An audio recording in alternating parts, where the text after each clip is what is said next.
तो काजल राघवानी जी का जो एक गाना आता है, विवाद वहीं से शुरू होता है। गाना कौन सा है ये आप सबको पता है कि भाई मुझे लइका ना चाहिए डिफेंडर वाला, हमका लइका चाहिए स्प्लेंडर वाला, हमरा लइका ना चाहिए डिफेंडर वाला। ये उनका वो किसको टारगेट कर रही थी, ये चीजें सबको पता है कि ये गाना डायरेक्टली इनडायरेक्टली किसके लिए गाया गया। लेकिन काजल राघवानी जी के गाना के बाद एक और गाना आता है, क्योंकि भाई काजल राघवानी जी का एक और गाना था कि भैंस चरवा रे भैंस चरवा, खेत बेचवा भैंस चरवा, मतलब बहुत ऐसे मतलब जो होते हैं ना कि बहुत नीच लेवल के मतलब ये लोग भोजपुरी में मतलब क्या ही बताया जाए कि भोजपुरी में ये लोग गाने अब नहीं गाने आ रहे हैं। भोजपुरी में पहले तो अश्लीलता, पहले तो ये लोग गंदे गंदे मतलब गाने गाते थे, अब तो भोजपुरी में गाने से लोग ना मतलब टोंट कर रहे हैं एक दूसरे को। मतलब मुझे एक चीज समझ में नहीं आया कि आखिर ये भैंस चरवा है ना, भैंस चरवा है ना, मतलब मुझे एक चीज समझ में नहीं आया कि भाई साहब इसका क्या मतलब है, इसका क्या मतलब है, भैंस चरवा है ना, भैंस चरवा है ना। भाई आप लोग को सोचना चाहिए कि भाई उसी भैंस चरवा के साथ एक दिन आप काम करती थी, उसी भैंस चरवा के लिए आप स्टेज पे चढ़ के रोई, उसी भैंस चरवा के लिए आज आप इतना ज्यादा परेशान हुई, आप उसी भैंस चरवा से प्यार करती थी। तो ये तो वो वाली बात हुई ना, अंगूर मिले तो मीठा, नहीं मिले तो खट्टा। मतलब मुझे एक चीज समझ में नहीं आता कि जब इंसान रिश्ते में रहता है तो एक दूसरे का कद्र करता है, प्यार करता है, इज्जत देता है, लेकिन जब रिश्ता खत्म होता है तो इतना छीछा लेदर क्यों करता है, इतना छीछा लेदर करके रिश्ते क्यों खत्म करना। और काजल राघवानी जी को जो आज रोना आ रहा है, काजल राघवानी जी जो जहां स्टेज शो करने जाती हैं वहां उनको रोना आता है। वो अभी हाल में एक अनुपमा यादव के साथ उनका स्टेज शो मैंने देखा था, जहां पे काजल राघवानी जी गाना गाते गाते रोने लगी थी। मुझे उनसे बहुत सारे सवाल करने हैं जो मैं इस वीडियो के माध्यम से करूंगी। तो चलिए बिना देरी के वीडियो स्टार्ट करते हैं। तो नमस्कार, कैसे हैं आप लोग? उम्मीद कर रही हूँ बहुत अच्छे होंगे, स्वस्थ होंगे, मस्त होंगे और अपने काम में व्यस्त होंगे। मैं प्रिया शर्मा और मैं अपने नए वीडियो में आप लोग का स्वागत कर रही हूँ। दोस्तों मेरे चैनल पे जो लोग भी नए जुड़े हैं प्लीज मेरे चैनल को सब्सक्राइब कर दीजिए, लाइक कीजिए, कमेंट कीजिए और मुझे बहुत सारा प्यार दीजिए, ताकि मैं आपके सपोर्ट से कुछ अच्छा कर सकूं। और आपका सपोर्ट और प्यार अगर रहेगा तो मैं इसी कॉन्फिडेंस के साथ वीडियो बनाऊंगी। तो प्लीज जितना ज्यादा से ज्यादा हो सके मेरे वीडियो को शेयर कीजिए। तो चलिए स्टार्ट करते हैं आज काजल राघवानी जी से। मैंने कभी भी भोजपुरी इंडस्ट्री के किसी भी मतलब मेल या फीमेल कैरेक्टर पे कोई भी बात नहीं की, क्योंकि मुझे लगता था कि भाई यहाँ पे किसके बारे में बात करूं, किसको सही किसको गलत बोलूं। क्योंकि भाई मान लीजिए अगर मैं एक एज ए लेडीज के नाते अगर किसी को मतलब प्रोटेक्ट करती हूँ, किसी के बारे में मतलब किसी का साइड लेती हूँ, तो भाई यहाँ तो जो घर में बैठी है वो भी लेडीज ही है। एक लेडीज अगर दूसरे लेडीज के साथ गलत कर रही है तो किस लेडीज का साथ दें? औरत तो दोनों ही है। एक वो औरत है जो घर में बैठी हुई है बीवी बन के, और एक वो औरत है जो मार्केट में गर्लफ्रेंड बन के मतलब कि घूम रही है।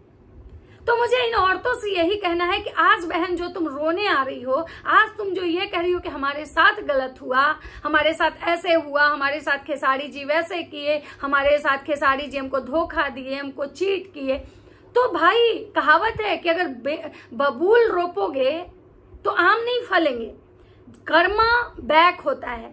तो अगर आप जब किसी को धोखा दे रही थी, जब आप किसी के साथ गलत कर रही थी, तो आपको तो वही मिलना था। आज जिस खेसारी जी का आप इतना छीछा लेदर कर रही हैं कि हमको लइका न चाहिए डिफेंडर वाला, हमको लइका चाहिए स्प्लेंडर वाला, वो भैंस चरवा है तो खेत बेचवा है, गंवार है, पढ़ा लिखा नहीं है, और एक दिन उसी चेहरे पे आप मरती थी, एक दिन उसी इंसान से आपको प्यार था, और आज आपको उस इंसान से इतना ज्यादा नफरत हो गया कि आप उसके लिए ऐसे ऐसे गाने मतलब गा रही हैं, उसको टारगेट करके गाने गा रही हैं। क्यों? क्योंकि कहीं ना कहीं वो इंसान अपने जीवन से आपको दूध में पड़ी मक्खी की तरह निकाल के फेंक दिया, यूज एंड थ्रो, मतलब यूज करके आपको छोड़ दिया। तो भाई इनका ये कहना है कि भाई खेसारी जी हमसे बहुत सारा झूठ बोले थे कि भाई हमारी बीवी हमको मारती है, हमारी बीवी हमको प्यार नहीं करती है, हमारी बीवी से मतलब मेरा अच्छा रिलेशन नहीं है, मेरी बीवी अच्छी नहीं है, हमारी बीवी मेरे माँ बाप का कदर नहीं करती है। तो मुझे यहाँ पे एक सवाल आपसे करना है कि भाई जो भी औरतें मतलब मैं इंडिविजुअल किसी काजल राघवानी या दुनिया जहान फलाना ढिमकाना की बात नहीं कर रही, मैं हर वो औरत से बात कर रही हूँ जो कि शादीशुदा मर्दों के साथ रिलेशनशिप में रहती है। जो मर्द अगर शादीशुदा है, जिसकी बीवी घर में बैठी हो, जिसका बच्चा हो, उसका एक अपना परिवार हो, वैसे मर्द से अगर आप अफेयर शुरू कर रही हैं तो वो मर्द जितना गलत नहीं है उससे ज्यादा कहीं ना कहीं आप गलत हैं। आप कैसे किसी का घर बर्बाद कर सकती हैं? आप एक औरत हैं, एक औरत होने के नाते जब आप एक औरत का दर्द नहीं समझी तो अगर वो आपके साथ वो मर्द गलत कर रहा है तो भाई आपके साथ होना चाहिए। कर्मा इज बैक, कर्मा तो मिलना ही चाहिए।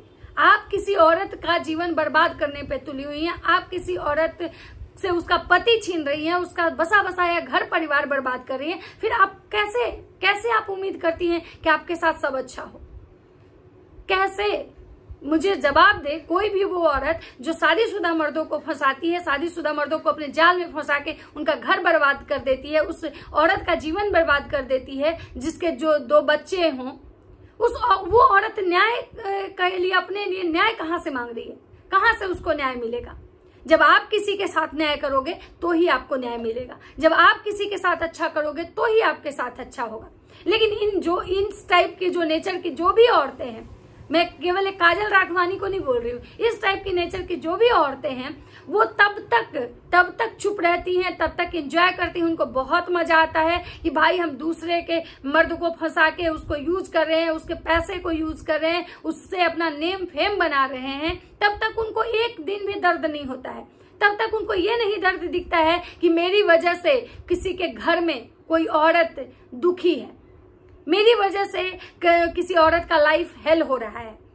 तब तक इनको किसी का दर्द और किसी का दुख और कोई भी इनको नहीं आता है। इनको तब याद आता है जब वो मर्द इनको दूध में पड़ी हुई मक्खी की तरह निकाल के फेंक देता है। तब इनको बहुत सारे दर्द, उनकी बहुत सारी कमियां उनकी नजर आने लगती है कि भाई खेसारी जो हैं वो ऐसे हैं, ये मर्द मुझे ऐसे धोखा देता था, ये सब लड़कियों को यूज करता है, ये भोजपुरी इंडस्ट्री में आई जितनी भी लड़कियां हैं सबको यूज करता है, सबके फोटोज वीडियोज बनाता है और उसको फिर ब्लैकमेल करता है। मतलब तब उनकी सारी कमियां इनको दिखाई देती है जब इनको वो सामने वाला बंदा लात मार देता है।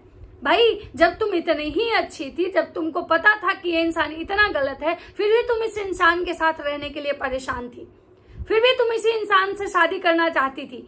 और जब पूछा जाता है कि भाई आप इनसे शादी करेंगी, या तो हाँ अगर सामने वाला करेगा तो मैं कर लूंगी। बताइए, जिस औरत को ये पता हो कि ये सामने वाला इंसान का एक नहीं पता नहीं 36 अफेयर हो, हर भोजपुरी इंडस्ट्री में आई हुई लड़कियों को ये यूज करता है, हर भोजपुरी में मतलब हर लड़कियों पे इसकी गंदी नजर होती है, सबका फोटो वीडियोस बनाता है, और उसके बावजूद भी वो औरत अगर लड़की कह रही है कि हम इसी इंसान के शादी करेंगे, तो कहीं ना कहीं इसके पीछे आप सोच सकते हैं कि वो औरत की मानसिकता कैसी होगी, वो औरत का सोच कैसा होगा। यानी कि उस औरत को मर्द से नहीं, सिर्फ उसके पैसे से और उसके नेम फेम से प्यार है। और मुझे लगता है कि हर इंडस्ट्री में आपको ऐसे ऐसे औरतें मिलेंगी, बहुत सारे ऐसे केस हैं, बहुत सारे ऐसे एग्जाम्पल हैं। लेकिन फिलहाल मैं अभी इनकी बात करती हूँ। ये अभी गाना गाती हैं कि भाई हमको लड़का नहीं चाहिए डिफेंडर वाला। आप उसी डिफेंडर वाले के पीछे एक दिन पागल थी, आप शायद भूल गई। आपको तब अब लड़का डिफेंडर वाला नहीं चाहिए, तब आपको डिफेंडर वाले में कमी नजर आने लगी जब वो डिफेंडर वाला आपको लात मार दिया। ये कहती हैं कि भैंस चरवा है, वो पढ़ा लिखा नहीं है, गंवार है। सोचिए, आप उसी गंवार को आप पूरे स्टेज पे ऑन मतलब क्या बोलते ऑन स्टेज पूरे पब्लिक के सामने आप किस करती थी।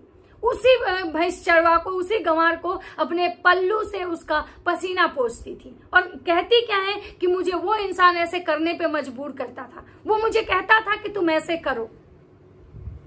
मतलब समझ में नहीं आता है कि भाई ये लोग की मानसिकता कैसी है। और अब कह रही हैं, जब इनको मतलब लोग टारगेट कर रहे हैं कि भाई आप जानबूझ के खेसारी को, और इनके इसमें जब मतलब गाने बन रहे हैं कि भाई तोरा लइका न मिलतो डिफेंडर वाला, जब इन पे मतलब उल्टा वार करके गाना बनाया जा रहा है और इनका, तो ये कह रही हैं कि हमने किसी को टारगेट नहीं किया। भले जिसका जो सोच है, जिसका जो अपना मानसिकता है वो अपने अपने पे ले रहा है, इससे हमको कोई लेना देना नहीं है। मैं सिर्फ गाना गाई हूँ, मेरा भी नाम जो है काजल, उससे बहुत सारे गाने बने हैं। और मैंने भी सामने वाला से, मैं जब पूछती थी कि क्या ये मेरे लिए गाना है, तो सामने वाला बोलता था कि नहीं, तुम अपने से क्यों, बहुत हजारों करोड़ों लड़कियां हैं काजल नाम की। तो भाई ये बात अलग है कि भाई नाम तो सच में मतलब ये अलग है, लेकिन हमें एक ही चीज कहना है कि जो भी, एक तो कि आपने गलती की, आपने गलत रिश्ते को चुना। जब आप गलत रिश्ते को चुनेंगी तो उसमें आपको गलत इंसान ही मिलेंगे। उसके बाद आपने किसी के साथ गलत किया और जब कर्मा लौट के आपके ऊपर आया तो आप छटपटा रही हैं, आप रो रही हैं। तो भाई जैसे आप रिश्ते में थी, उस रिश्ते में जैसे आपने बहुत अच्छे से उस रिश्ते को निभाया, बहुत अच्छे से रिश्ते में रही, और जब आज रिश्ता टूटा तो उसका छीछा लेदर मत कीजिए, उसका छीछा लेदर मत कीजिए, क्योंकि ऐसे छीछा लेदर करके आपको कुछ नहीं मिलने वाला है, कुछ नहीं मिलने वाला है। और रही बात कि भाई सबसे पहले आप अगर सही होती तो लोग बोलता कि भाई आप सही हैं, आपके साथ गलत हुआ है, लेकिन आपने भी किसी के साथ गलत किया है, और गलत जो करता है उसको गलत ही मिलता है। तो ये डिफेंडर वाला, स्प्लेंडर वाला करने से कोई फायदा नहीं है, जैसी करनी वैसी भरनी। तो चलिए दोस्तों, ये था मेरा एक छोटा सा रिएक्शन काजल जी के लिए। अगर मेरा वीडियो अच्छा लगता है तो लाइक कमेंट शेयर जरूर कीजिएगा। मिलते हैं नेक्स्ट वीडियो में, तब तक सबको बाय बाय।